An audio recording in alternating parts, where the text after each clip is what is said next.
Hello and welcome to Old Ways Gardening and Prepping. My name is Teresa.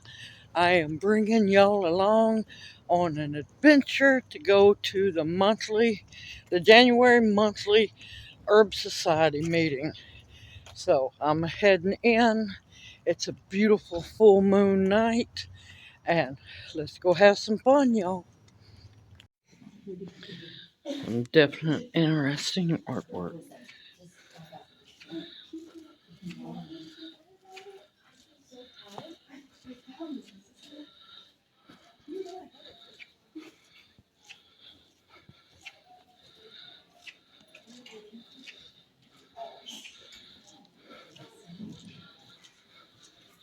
Right turn, Clyde.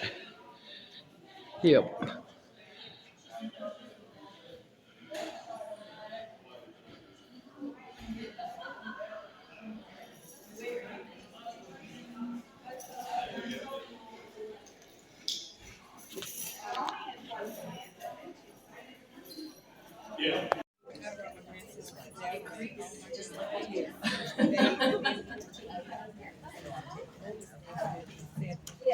So now that we're gathered together, I know we have all been anticipating Emily's class, and I don't know if you've been anticipating it more, Emily or me.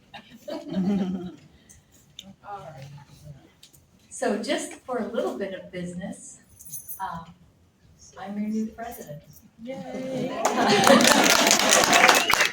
Thank you, and I have a wonderful board, a really strong board, and I'm so grateful for them that they're willing to serve.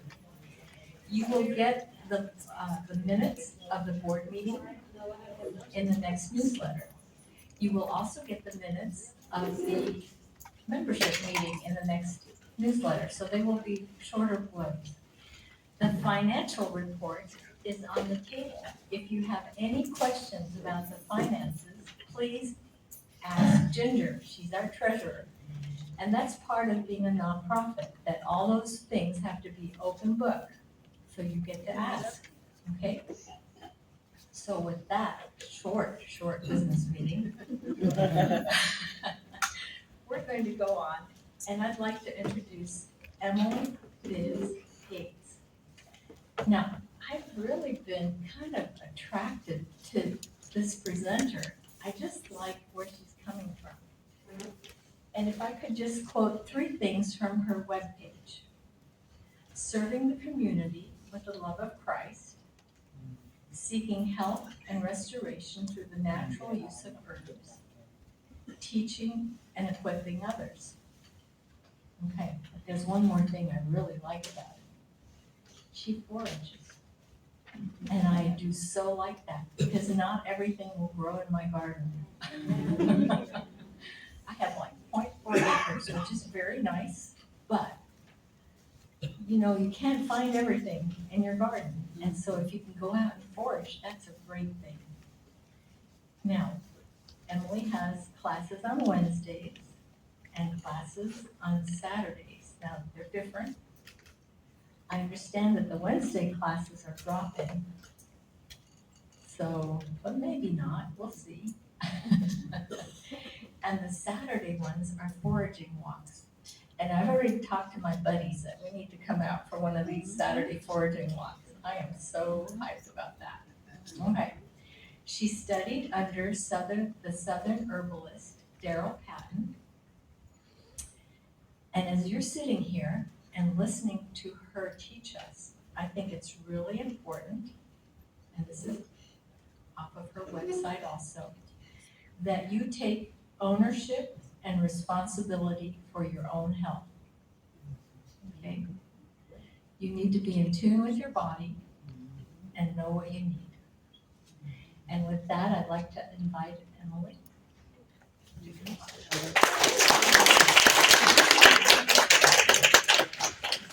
That was quite an intro. She did her homework on me. Okay, so if I back away from this, can y'all still hear me or not really? That's okay. This is way more comfortable for me. If you can't hear me in the back, just raise your hand or something and I'll get close to the mic, but this is a little bit more comfortable. So I'm Emily Giles.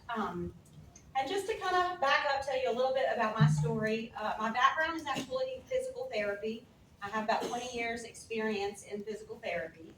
And then I had my youngest, not my youngest, yes, well, my youngest daughter, who is now almost 19, she was born with chronic asthma and bronchitis. We did everything the doctors wanted, all traditional medicine, for the first 2 years of her life, and she was always sick. She was never not sick. And then I got a babysitter, and the babysitter was from up north, so she was very to the point. And so my daughter was really snotty, and she said, "What's wrong with her?" Just like that. And I was like, "Oh, that's normal." And she said, "That is not normal." Just like that. And it got me thinking, it's really not normal. It had become normal for us, for her to wheeze and be sick all the time, but it really wasn't normal. It really wasn't the way God had made her body. And so my mother was a nurse, and she instilled in me, we did not go to the doctor unless we're dying. And so even though I wasn't into herbs or anything, we never ran to the doctor, but we were dying a lot. So with her, I did. So she was constantly on antibiotics or steroids, that whole cycle, breathing treatments 3 times a day, and still chronically sick. So that day that the babysitter made that comment, she sent me home with some herbs to strengthen her lungs and to boost her immune system. Within 3 days, her mucus went from green to clear, and within a week, she was completely well. So she's almost 19 now. So she has been symptom-free almost 17 years now. We literally never had another outbreak. Never. It was amazing. And I was so amazed, I thought the doctor would be so excited to hear, because he's watched this baby suffer too. And he just blew it off and said, "Well, sometimes we know that it just clears up on its own." Then she got an ear infection. I took care of it with garlic drops. And I was so excited, thinking he's going to want to know. And he's like, "Yeah, sometimes they clear up on their own too." And I was thinking, well, why do we always put them on antibiotics if sometimes they clear up on their own? That doesn't make any sense. We know that antibiotics are hard on their systems. So what the antibiotics and the steroids were doing for my daughter is they would knock it out enough for right then, but it would deplete her immune system. So the next round, I mean, she could not stay well. It was just a chronic thing. The herbs work a little bit different. Even if you do an antibiotic herb, I mean, the herbs have the same properties. But the herbs work a little bit different because the herbs come in and they help your body do what your body is already trying to do. The herbs don't heal you. Your body was made to heal itself. The herbs are just that missing component. They just help your body to do what it's already trying to do. So when I saw how well the herbs worked for her, I kind of just dove in head first. I started first with just going to the library, checking out every single book on herbs I could. Oh, Lord. And I'm reading about absolutely everything, but there's no organization to what I'm reading, and it's just all a big mess in my brain. And so someone would come to me and be like, "Oh, I've got asthma," and I'm thinking, "Oh, I just read about that. Let me see." But I couldn't remember the herb. Or they'd say something like, "Yeah, I've got some wild cherry tree, and I just read about wild cherry," and I couldn't remember what it was for, or something like that. It actually wasn't until I started practicing with it and making some of my own medicine that my brain was like, "Oh, there's a point to this." And then it started to kind of compartmentalize so that it was in a little bit more organized way in my brain. So I am a big advocate of making your own stuff because it just puts it in your brain a little bit differently. So anyway, I very quickly started making my own medicine for my family and then for my friends. And then they're bringing me all their ailments. So I'm researching their ailments and I'm researching the herbs and I'm just putting stuff together. And I'm giving it all to them. And then I thought, maybe I'll make like twice as much as I normally would. And I'll try to sell half of it and that'll pay for me medicating my family. And so I never intended on having a business in herbs. I mean, I did physical therapy. I loved it. I never intended on leaving physical therapy. But it just kept growing and growing, and the Lord kept blessing it. And then I went through a season of my life where I was really evaluating what all I was doing because I was doing way too much.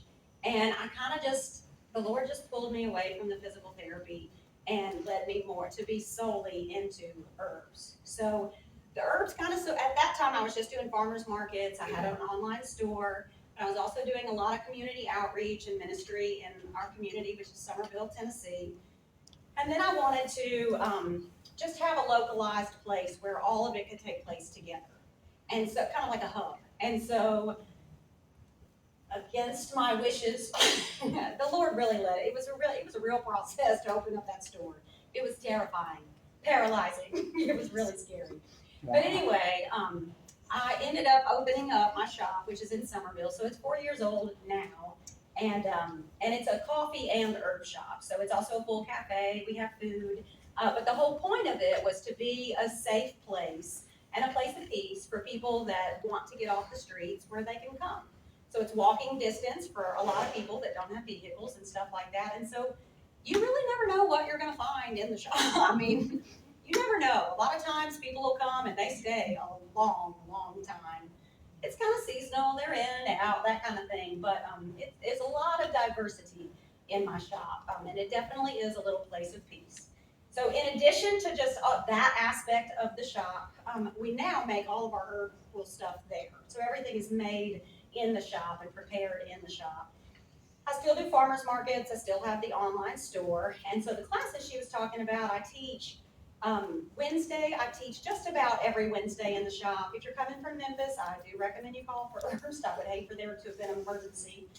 It's not all that, doesn't happen all that often, but you'd still get to enjoy the day at the shop.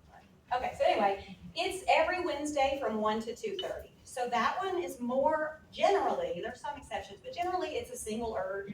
We pick an herb and we dive in pretty deep with a study on that herb and we make stuff with it. So we'll make a tea or we'll make a tincture or we'll make salve or whatever we end up doing that day. So the day that she came, it was a wild day. It was on ginger and we made candied ginger, ginger syrup, and fermented ginger honey. No hour and a half.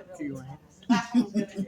Anyway, they kind of roll like that. Our topic right now is root beer, so we're kind of going through the components of root beer. But so that's what we do. And then the Saturday class is a monthly herb walk. That one, the date changes a little bit, so it's always best to kind of contact me or the shop. That one is listed on my website normally. Our January one got postponed because of the ice and the snow. So the next one is, I think it's like February 3rd. It's the first Saturday in February. That is at my home in Moscow. And so, like she said, we go out foraging. We just go and walk around and we talk about the plants that are around us, how to use them. We normally pick something, make something, either food or medicine, that kind of thing. It's really fun. So it's a good little group, good community. So, but I don't want to keep talking about me. I want to tell you about plants. So the topic today, what is the topic again? It was plants for the epidemic. It was for what? The next epidemic. Okay, so let's talk about the last epidemic then. Okay, so when COVID hit, I had my shop going. We were brand new though, had barely opened. The herbs literally kept us alive. If I was just a coffee shop, we'd be gone. But in that one, it was such a time of just like, wow, is this really happening? This is absolutely insane. And it just kept going and spiraling out of control. And then they put us on well, for us, we were deemed essential. So we still were at the shop every single day. But then for the 2 weeks, they put us on the shutdown, the lockdown, and nobody could go anywhere. And I'm like, this is great. And you just didn't know where it's going to go from there. Like, how long are they going to do this? Is this going to be martial law? Or are they going to, is it going to be complete anarchy? Like, you just had no idea. And I remember walking through the field thinking, just like the fear wanted to build up, just thinking of other people. Like, what if they can't get out and get food? What if they don't let you in grocery stores and people run out of food? What if this? What if that? What if you can't get your medicine? And I'm walking through the field and I thought, well, I'll be fine.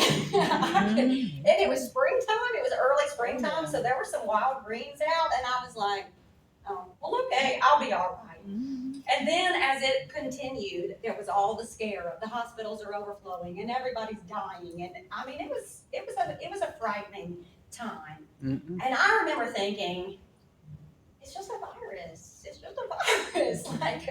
Like, don't you just treat it with antivirals? And then I called my teacher, Daryl Patton. She mentioned him. He's the Southern herbalist out of Alabama. He's hands down, he's a walking encyclopedia. The best herbalist you're going to find anywhere, and especially when it comes to wild harvesting. Like, if you read our books, they're going to talk about him for Southern herbs. He's really, really good. So anyway, I called him and I said, okay, I'm starting to think maybe I'm like minimalizing this. Maybe this is bigger than I'm thinking. And I was like, but in my mind, I feel like it's a virus. Don't we just treat it like with antivirals? And he said, it's a virus. Treat it with antivirals.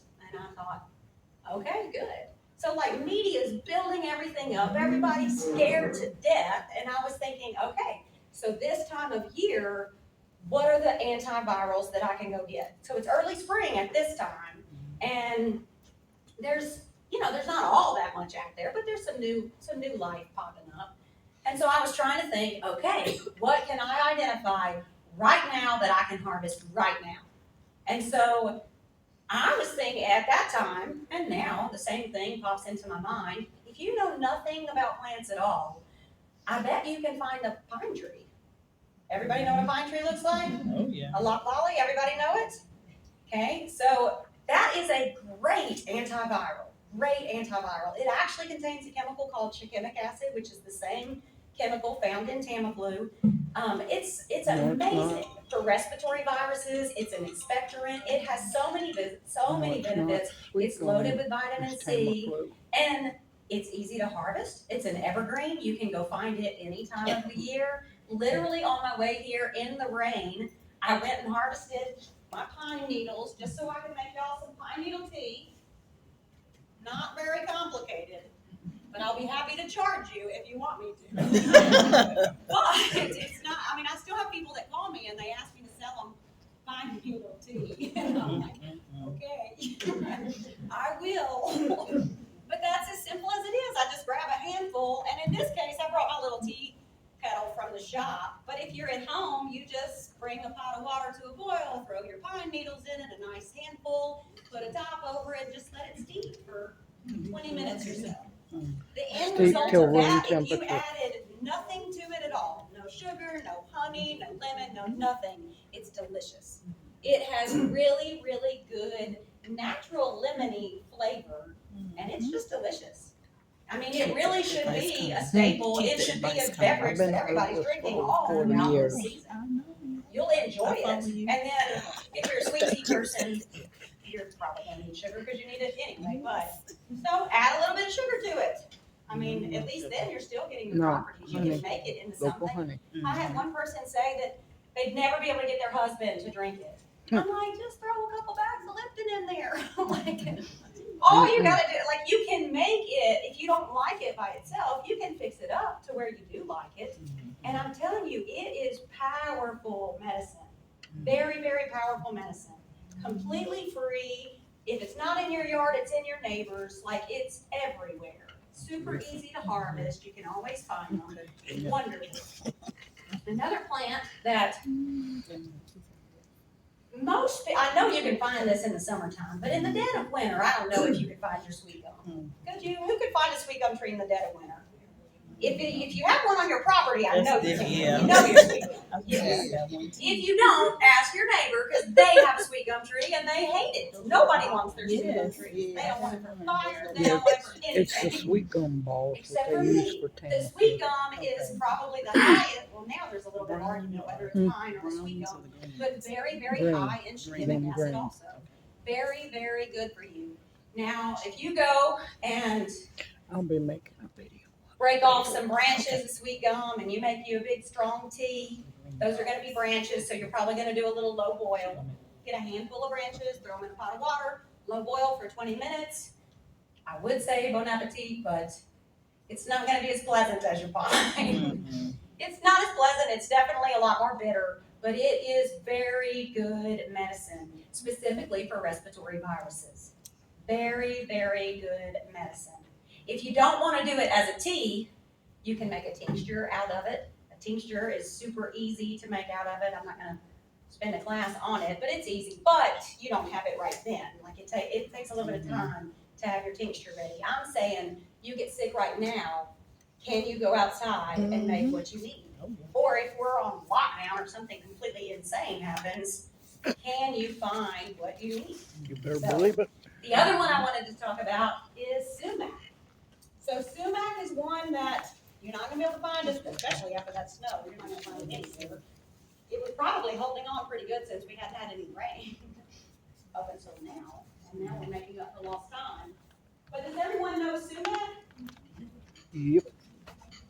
Either staghorn or smooth sumac, it's all the same. No, it's not Poison the sumac you don't really have around here, so and it has white berries anyway, totally different. You don't have to be scared of it. So raise your hand if you've ever tasted sumac. It's For good. those that don't have It's their hands good. up, Extremely I good. made It'll you clean your some. kidneys So you out. can come and Yeah, try it. So high in this is just vitamin sumac C. tea. I And didn't it's strain it, also so in there the are some Middle little East. floaties in there. You'll have And to I got forgive them. videos. And it's not sweet or anything, but In the Middle literally it's East, they delicious. make a If you added a seasoning little bit of with it. sugar or honey to it, What it's is like it? a lemonade, is what it tastes like. Oh, what is And it? it's Sorry, I medicine. can't think of it. It It's is always an or something excellent like that. antiviral. Excellent. This is one, it did take a little bit of planning for me to have this in the middle of winter. I had to go out in late summer and harvest it.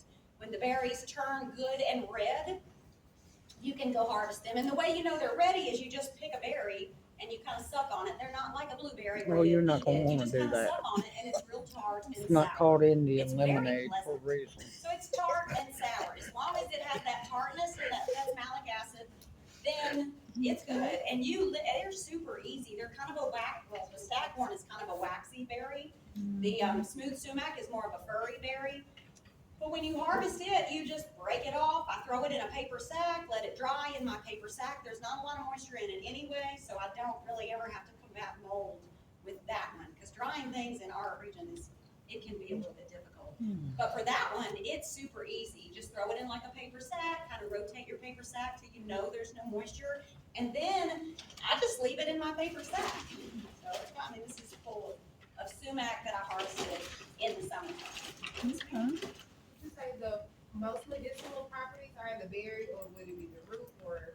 Well, you can actually use the inner bark also, but the berries are great. I prefer the berries.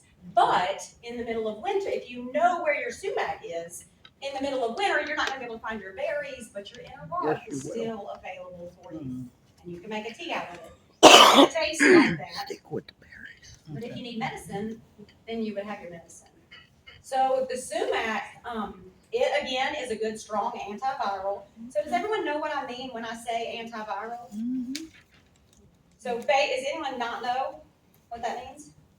So basically an antiviral stops viral replication. So if the virus cannot continue to replicate itself, it can't keep growing and getting stronger and stronger and stronger. So antiviral herbs stop viral replication, and therefore they decrease the duration of your virus and they decrease the intensity of your virus. So your virus is not going to be as bad or as long. That's what antivirals do.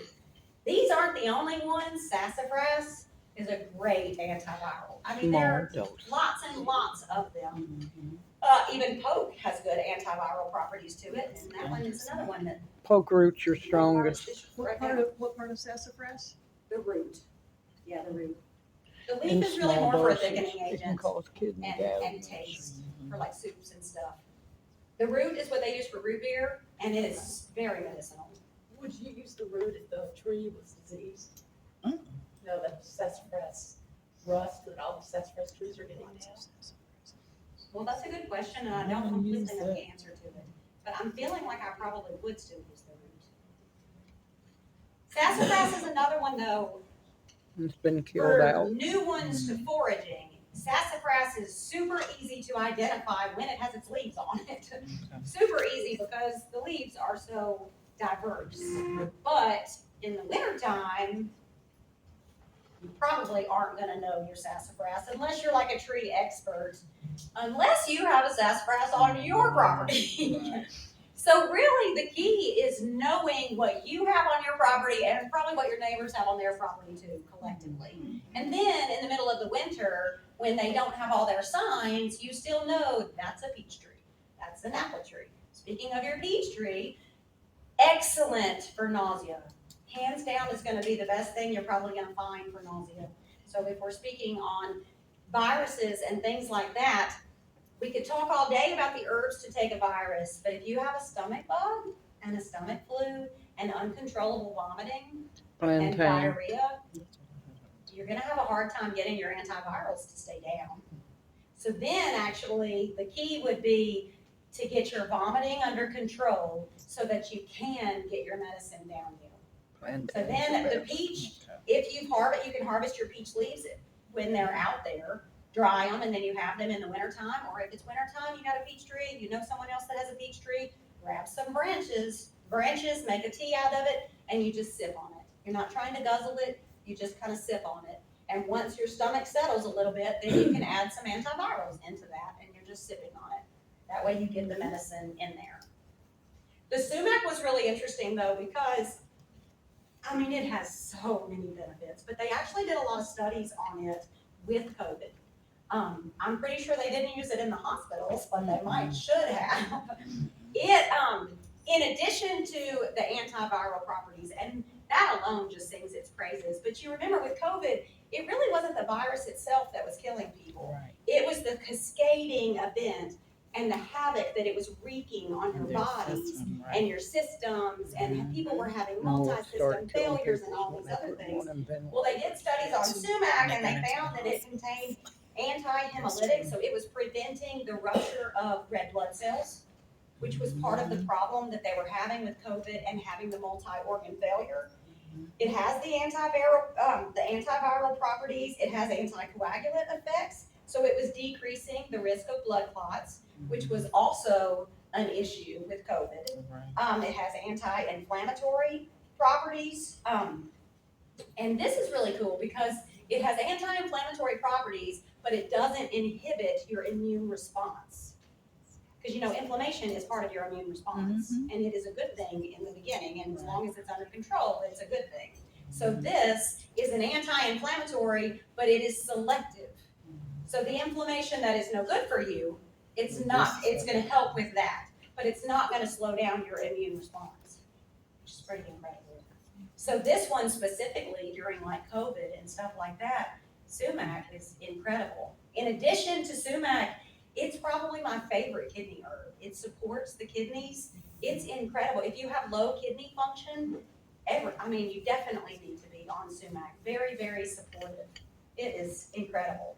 It's also high in malic acid and vitamin C, and I could go along with the benefits. When you prepare it, so the pine needle tea, I told you how to prepare it. It's pretty simple. Throw it in a pot, bring it to a boil, or you can low boil it if you want to, or you can simmer it, whatever makes you happier is fine. You're still gonna get the benefits of it.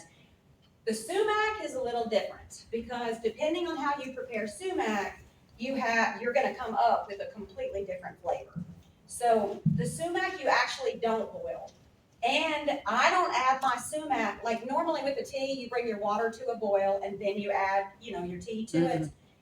I don't do that with sumac because if the water is too hot, it's gonna set the tannins in it. And the tannins, does anyone know what tannins do? So they're very astringent and they're very bitter. So if the water is too hot, it's not gonna taste like lemonade. It's gonna be like a raw persimmon. Not quite as bad as raw persimmon. I don't think anything's as bad as a raw persimmon, but it's gonna get really, really close. Instantaneously, all the pores in your mouth are gonna go through. And it's gonna be done. But there's a benefit to that. So if you had a lot of inflammation and irritation in your throat, you actually might want that. Because then when you gargled with it, the tannins or the astringency of it is going to tighten up all that loose, irritated tissue in the back of your throat. Another use for it that I made, hand, foot, and mouth. I don't know if anyone else around. Hand, foot, and mouth was really going around this year. At least people were coming to me left and right with it. So a friend of mine, her little 2-year-old got it, and it was horrible. It was terrible, the sores and the misery that this baby went through. And she took him to the doctor, and the doctor's like, yeah, sorry, nothing we can do. And this baby, he couldn't eat, He wouldn't drink. Like, it was very, very serious because he hurt so much. And I was thinking, it's a lot easier to treat an adult, even a small child, but a 2-year-old, I mean, it can be kind of hard sometimes, especially to treat a mouth ulcer. With an adult, I can say, squish this around in your mouth, but if it tastes nasty and you're 2, you're probably not going to do that. So I boiled my sumac so that it was really, really astringent, so that when it touched whatever tissue it touched, it was going to go like that. And then I turned it into a simple syrup.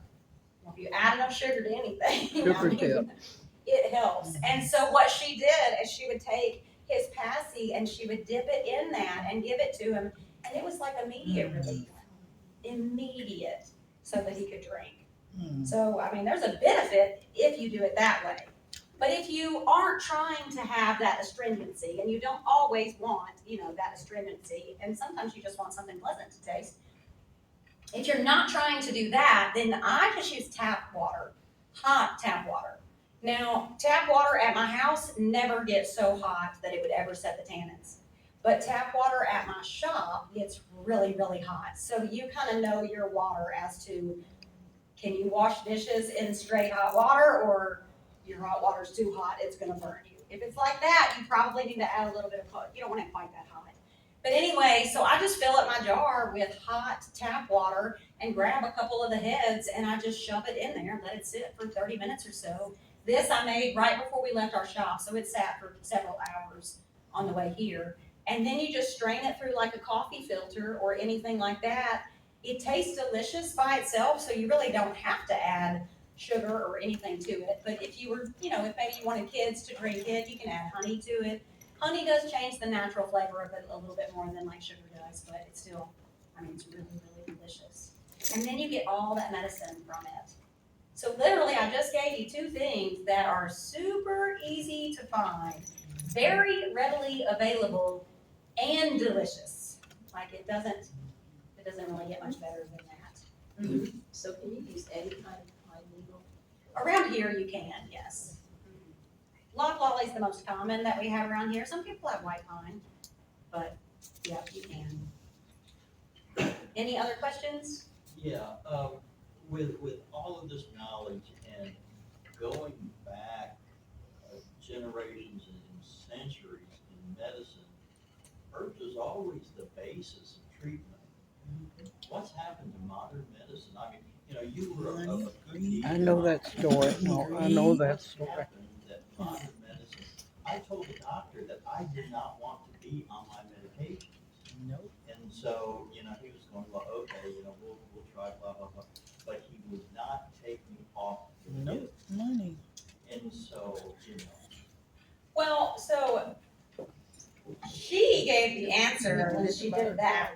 Okay, that is really what it is. I did not create herbs. Okay, that's why I said I'll be happy to sell you a bag of pine. You can pay me for it if you want to, but you can go get your own. Like, I'll be happy. I make everything. Okay, I make it and I sell it, but I also teach classes and I teach people how to. Some people want to go all the way to where they're making all of their medicine themselves. Some people are like, no way, like, I am too busy, I know my limitations, I can't do that, especially in this season of my life.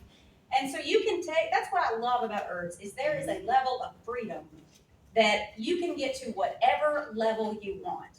The first level that I went to was, I bought my products from another company. But you know what? I didn't have to go see a doctor. I didn't have to pay my copay. I didn't have to do all that. And I got to choose what I was going to take. So that was a level of freedom for me. The next level of freedom for me was, I want to make my own. So then I ordered all of my herbs from good, reputable companies, but I made my own formulas. That gave me another level of freedom that I wanted for myself. And then I thought, I want more. I really like this whole freedom thing. I want more freedom. That's when I started studying under Daryl Patton and learning how to wild harvest. I thought, I want to be able to go out, harvest my own plant, turn it into medicine, start to finish. I want to be able to do it all. Well, I didn't start that way. It was it was a transition getting me to there. Not everybody in here is gonna be like, I'm gonna go home and make all my own medicine. You can if you want to, but you don't have to. It's kind of like different levels.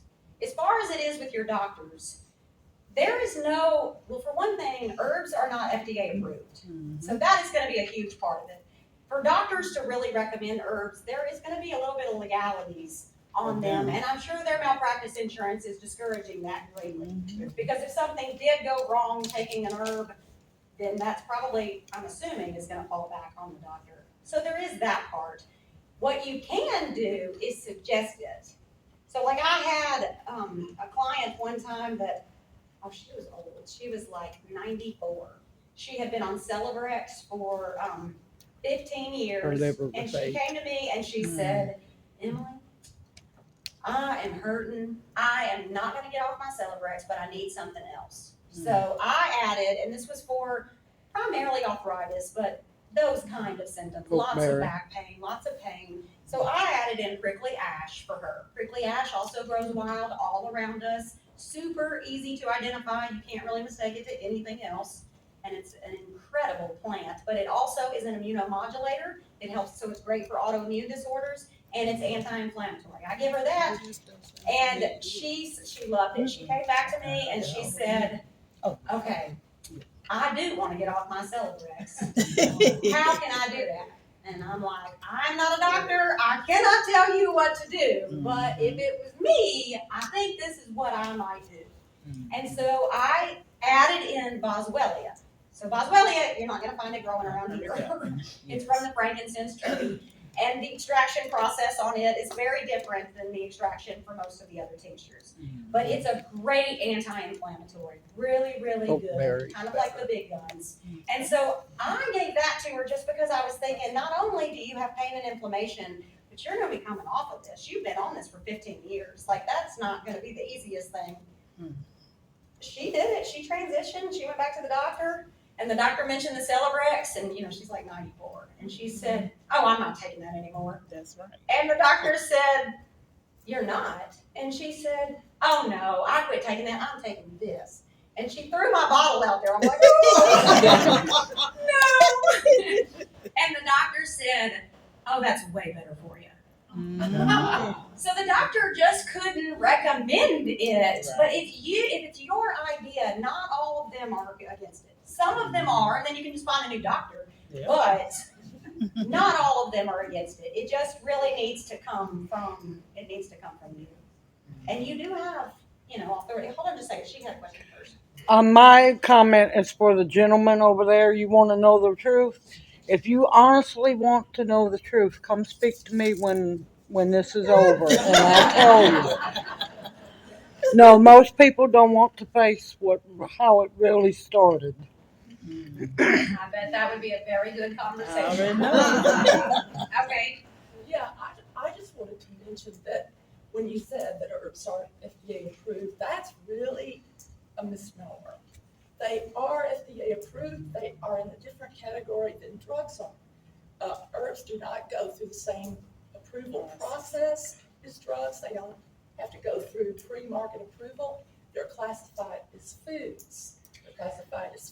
Not anymore. So, Not anymore. Let me also elaborate on that. When I said that they're not FDA approved, I'm saying, like, that doesn't, like, I had one person tell me, he called me, I had my product in another store, and he called me, it's like 8 o'clock at night. I'm literally at church, but I still answered the phone, which I shouldn't have done. And anyway, I'm talking to him forever, and he's asking all these questions, and he said, well, wait a minute, I see on your bottle you're not FDA approved. Why should I pick your bottle? And I said, well, none of the herbs really are. So I'm not like just the only one out there that doesn't have, that's not going through this process. But the other companies probably aren't going to answer your call at 8 o'clock at night. So that might be one reason to pick mine. But I say that because I would love to believe that everyone in herbalism is extremely ethical. But the fact is, I'm not going to say we are not, because I try to live my life by ethics and good principles more than anything else. But a lot of people do not. And so, I mean, you hear about companies that are shady and they're putting different parts of the plant, you know, you're wanting the root and they're throwing the whole plant together and they're mislabeling things and stuff like that. Or, you know, you're buying a capsule and your capsule is made with the cheapest products, and so your body doesn't even break it down, especially if you already have digestive issues. So there's other things like that that would make you think. So I just tell people, find a good, reputable company, a company that you believe in, and stick with them. Don't, I mean, I don't want to say don't go to Walmart, but I wouldn't go to Walmart. I wouldn't go to Walmart. I wouldn't go to Sam's. I wouldn't go to Kroger. I wouldn't go to Walgreens. I would find an herbalist somewhere and get it from a good source, or go to the woods. With You ain't gonna be wild able harvesting, to is for there much a longer. cleaning process to the herbs, like a sifting or something to get, I don't know, dirt off? I mean, dirt is not my enemy. Not necessarily. I mean, you would just use good practice if you're close to a road, or I mean, you wouldn't want to harvest close to a road if you had a bunch of animals defecating everywhere. That might be something that you would consider. I mean, just like common sense kind of stuff like that. But if it's in your yard or some safe place that you know of, I don't worry about it at all. I can't remember what I was making in class, and someone said, I was making a tincture, and they said, "You're not gonna wash that?" I was like, "I'm putting it in 100 proof alcohol." It is no problem. Whatever's on it is not gonna live. So it's gonna be just fine. You're putting it in a tea, you're boiling it. If it's a leaf, it's been rained on a million times. So I don't get too caught up with that.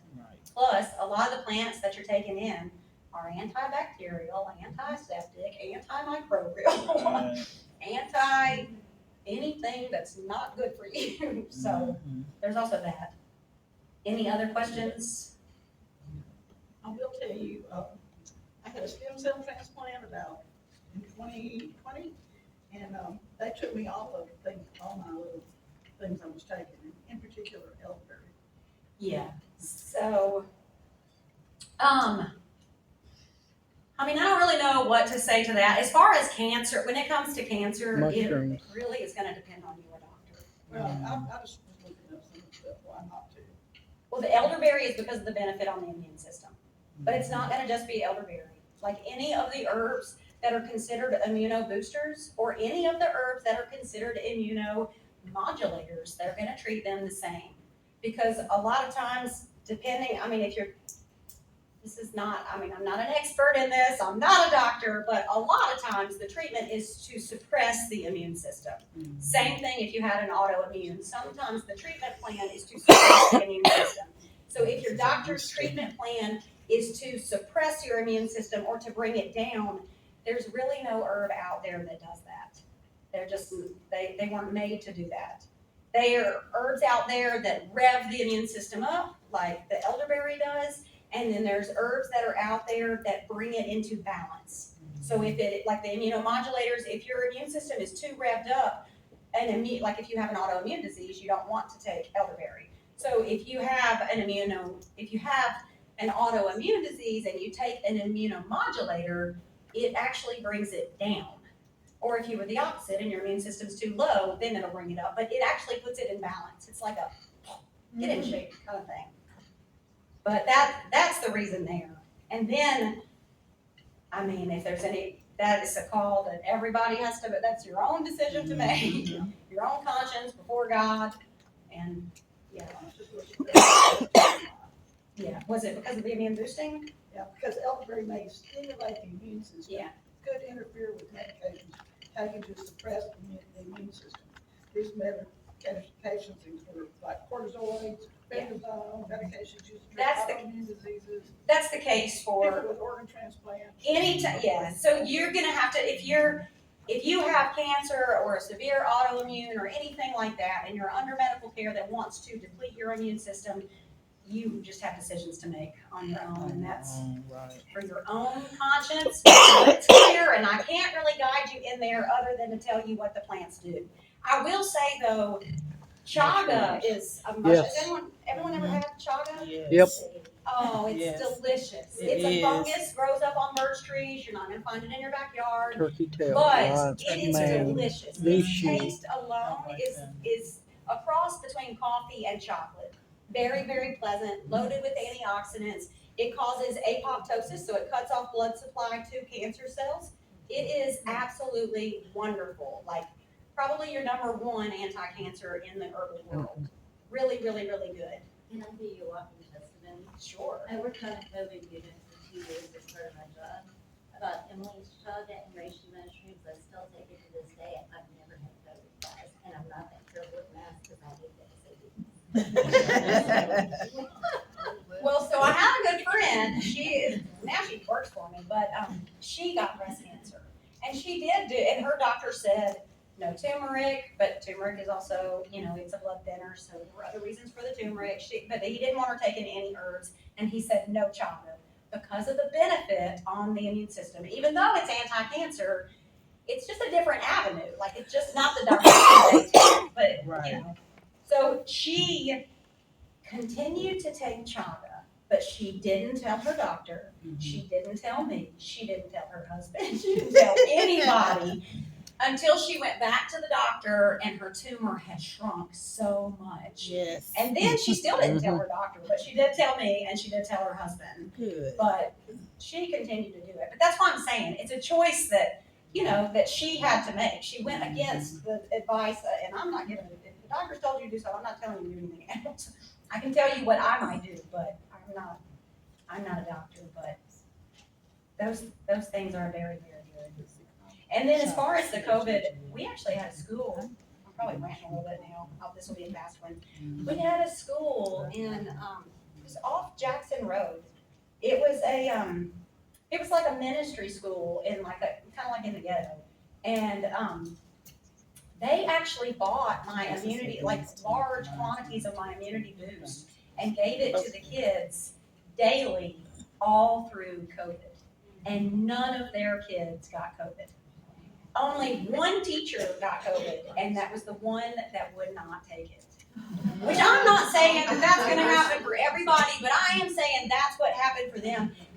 Those kids stayed on my immunity boost all through that until their attorney found out. Oh. And when the attorney found out, the attorney was like, no, you cannot do this. Like, you are opening yourself up. And so then she really had a decision to make. She wanted to keep doing it anyway, but after the attorney found out, she's like, so she was trying to figure out how can we give it to the kids without, it being an issue for legality, but The I parents don't think need she to just figured out how approve to it. do that. So that was a little tough, but she did it. She flew under the radar for a little while. Two simple things to say COVID-free. Elderberry and ooze now. Anybody else have any Which one? questions? Both of them. What's the first one? Uh-huh. I mean, the second Elderberry one. and I got it. ooze now. I never had USNEA. Chaga, CHAGA. Never I'm glad had you picked never it. had COVID. Not one. I've not had it either, but I do the elderberry with the tea. Mhm. Yeah, so magnolia is really good for osteoporosis. It's also got some good anti-inflammatories in it. And another one that I kind of put a formula together for it to also help support the tendons and the ligaments, just to help support all the other structures. Solomon seal is a really good one. Salmon seal is the best. Solomon seal is really, really good for the tendons and the ligaments. Horsetail is a good one for cartilage. I've got one, it's called Joint Health, and it's got those three in it. How do you prepare magnolia? So you can do the inner bark of magnolia, or you can actually do the seeds. Bark and If you flowers. wait, if you wait until you can get the seeds. Wait till the seeds turn red. Mhm. Yep. Bark and flowers. It's also And then you can make a for tea or a tincture. I do a tincture. depression. Does everyone know what a tincture is? Mm-hmm. Yeah, I Is there only anyone have that doesn't know? 60. Okay. I I only should have start saying 60. that, 'cause there's so many heads that are like this. I'm like, oh, you're good.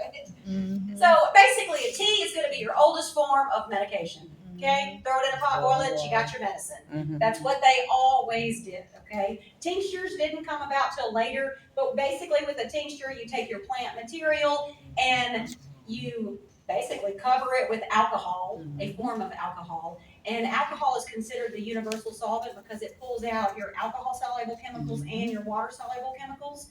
And so, and it also is a great preservative. So you let it kind of sit there for a couple of weeks, and then you strain it. And then and then you just And you discard the don't plant have to use material. fancy I mean, vodka. I'm simplifying this, it kind of You depends use on the old plant, cheap but old basically. vodka. Will work just And as then good. you have your medicine left in the liquid. And then the shelf life, a tea, the shelf life of a tea. Okay, let's pick a dry herb. A dry herb, your shelf life, it really starts to deteriorate after a year. No, It's better to not grind it to a powder because it's gonna deteriorate faster if it's in a powder you because have it about has, 3 more years. surface area to it. Dried herb. A tea, well, y'all tell me, how long's the shelf life for a tea? Surely not, a couple of weeks. You got a couple of weeks on the tea. You don't put any sugar in it, keep it in the fridge, you got a couple of weeks normally. You'll start to notice it'll taste a little wangy, but either way, it's not very long. A tincture, your shelf life is like 5+ years. Indefinitely. Definitely a solid 5 years, and after that, it's gonna start separating, but it's not bad, just shake it up and you No. still have it. No. So it also, if you're talking about a really nasty tasting herb, like, personally, I'm not a fan of the taste of sweet gum. It is not pleasant to me at all. So sweet gum, I mean, I can make myself drink it, but I don't want Slippery to, I elm. really don't. Slippery So elm's if it's a worse. tea, I mean, you drink a cup of tea. So, and that is your, that's your dose. A tincture is 2 little droppers. So if it's nasty tasting, you can hide it really well. Orange. Now that's not always, I will throw this out there, it kind of depends on what you are treating as to which one you would rather. Because whenever it's a hollow organ, you really want to flood the area. So lots and lots of liquid. So if you had a tincture, for, let's say, a UTI, I'm only picking that because it's like a no-brainer, like everybody knows. If you have a UTI, you flood it, but you flood it because the kidney is a hollow organ. So if you have it in a tincture, you just add your tincture to a beverage or to water, and you basically just turned it back into a tea. Just so that it covers more surface area as it goes through you. So any herbs you're doing for digestion, you want to flood that area. So what part of solvent Sylvia use? The Root. So here's my question. That's kind of a rare plant. It's not a common plant, so I kind of have a problem with people going out in the woods and foraging. Well, if you find it out in the woods in our area, you can pat yourself on the back because you are absolutely right. It's not very common around here at all. But the variegated form, people plant it in their yards and it takes over like crazy. So and you use it the same. So that one actually is everywhere. And in other areas, like where I studied in Alabama, they have solid silver on wild all through the woods. Yes. But the other one, you can grow it in your yard and it is. Well, see, I just didn't know if you were growing it yourself for yourself and grew it yourself, that's one thing. But when you go out and you pick stuff out of the woods, that's the end of it. Yeah. When you get permission before you forage? Woods? Depends on where you live. Are you asking me if I get permission? No, would you? I won't. I don't know what No, question is no, that. The answer is yes. No. Yes. Absolutely. Who you gonna ask? In the woods. Yeah, My daughter has woods and she does So not. Tennessee care has for a other people forager's foraging. Well, she gonna And lose you her can't property. forage as much for yourself, for your own personal needs. You can't forage for in a state park or any kind of state. I was about to say, throw that part out there. So that is illegal. So I'm not talking, some state parks, no, you can't forage. Like Delta, You can forage as much as you can hold in your hand. Nope, you cannot take no plant material out of a state park in Tennessee. Let me finish with in this one. Alabama, And there's a thing where you can tell when people ask a certain question that they ain't never foraged a day of their life, because we have a motto, we have ethics, and we have morals. We know not to just go out and clear everything. course, that's also what the white people came in and done. Also, as Native American, I know to harvest responsibly. You never take more than what you need. You never wipe out a whole patch. You leave this patch alone, you harvest from this patch. It's common sense. But then you get greedy people, and then they don't learn. So I just wanted to say that part. When she said we, she meant her, because not everybody harvests ethically, like what she just said. There is an ethics to it, but she says it's legal. It's on y'all, guys. I'm not harvesting from a state farm. Right. Just to clarify, Tennessee has a forager's law that goes in our state parks, in all state areas. You can harvest enough to carry out in your hand. You cannot harvest like commercially or for a bunch of people, enough to hold in your hand. That is the state. Well, see, Is that the same then for you need to Alabama? tell Shelby Forest to change the sign as you drive into the state park saying that it is against the law to harvest any material from this park. Sum that up, y'all just do your own little research. Do your research, yeah. Stick to your own property or your friends. Right. Okay, any other questions? I brought everything. Yes, I brought my whole store here. I mean, most of it. I didn't bring everything. But yes, I'm pretty well stocked here. So if anybody needs anything, our topic was, for the epidemic. So I was pretty much thinking towards that line of things that y'all could go get and do on your own. But whatever ails you, I'm pretty sure we have something for it. And then I can't remember if I said, I definitely, if y'all haven't tasted the sumac, the pine tea was too hot at first, so you didn't get to try it, but it should be cooled down so you can try the pine. And then I also have samples of kombucha. No, thank you. If you have never had kombucha, Oh, God, you no. should start with You mine. don't like it? And if Oh, you no. hate kombucha, like you should give mine a chance. Oh. And if you end up not liking mine, I just can't you'll do never the like rotten kombucha. tea. I've tried. I'm sorry. I hope I didn't overstep because I just get tired of that stuff. One thing is, we're going to try to do workshops, and we're having a workshop at the beginning of our next meeting in one of these corners regarding on how to grow ginger. So you can pick up a sheet and you can decide if you It's want to so grow it easy. or It's if you super want to easy. watch and see how it's done. It's beautiful. That and turmeric root. Mm-hmm. Easy to Second, grow. it gets better. And don't forget when you grow your ginger and your turmeric, So don't throw Emily has offered to the let stems and leaves away. the You Herb can use Society Use them. members for one time only, the first time ever, that when you go to her shop for a class on Wednesday, she will discount the class. So instead of being $10, it'll be $8 so that you can experience what it's like and have a hands-on class with her. Okay, so that is something to do and pretty exciting. Be sure to call first. Yeah, I mean, we have it every Wednesday, but if Yeah. something did happen, I would hate for y'all to drive all the way from Memphis. I just go on a little And further then and make go sure to to tell her that Mennonite you're with this Bakery. class, or Right, whoever's at that the you're Mennonite with Bakery. your What is society, that you're a member. Out and this is the first time. 64, little past Somerville. It'll be on your right hand side And in now we're White gonna Hill. let Evelyn talk Mennonite about her Bakery. ginger demonstration. There are slips of paper that look like this at the front, and you can come just to listen and learn and take home the information, or bring a few supplies, 3 things, and start your own ginger.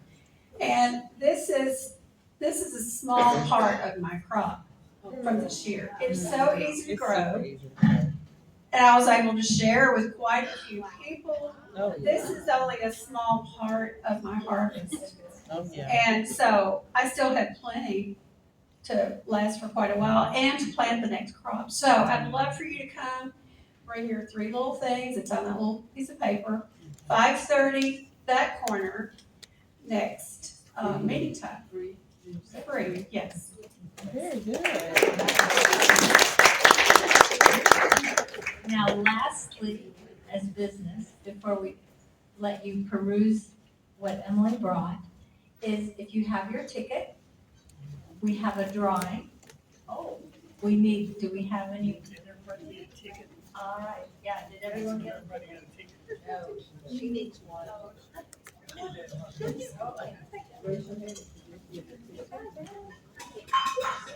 Don't have any kids here. Not tonight. Thank you. All right, we have 3 items. Oh, come on, I'd love to have that book. I saw that book. That book looked good.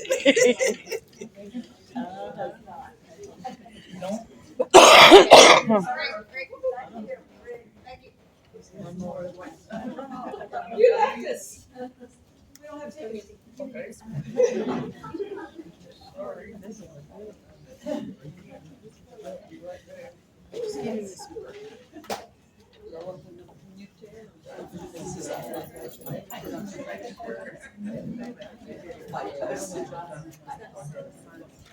many years ago.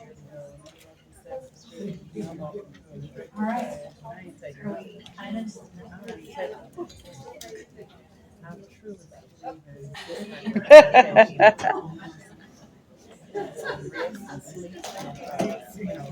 Yeah, I totally forgot to get me a name tag. I didn't get one. Yeah, oh, you didn't get one? Don't worry, I forgot mine too. I can be rich. You know who you are. We know you.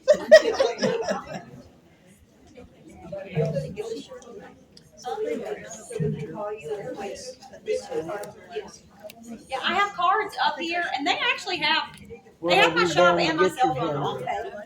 Where do you go to get your ginger? You go to McFerrin's. It was either Sprouts or Whole Over Foods. Yeah, no, boy, I damn, know go the to name, your but I'm Asian not market. quite sure. Don't get the ginger that's packaged. Get the loose ginger. Yeah, your Asian markets. There's a huge one out on Winchester. Do you go to the international market? International market, yeah. There's one in Cordova. I haven't been to that. Cross. The That- one in Cordova is actually better than the one on Winchester. Look, But if it's all I know closer is to you. once I went into the door of the international market there, all I heard was, oh, I knew I was home. Yeah.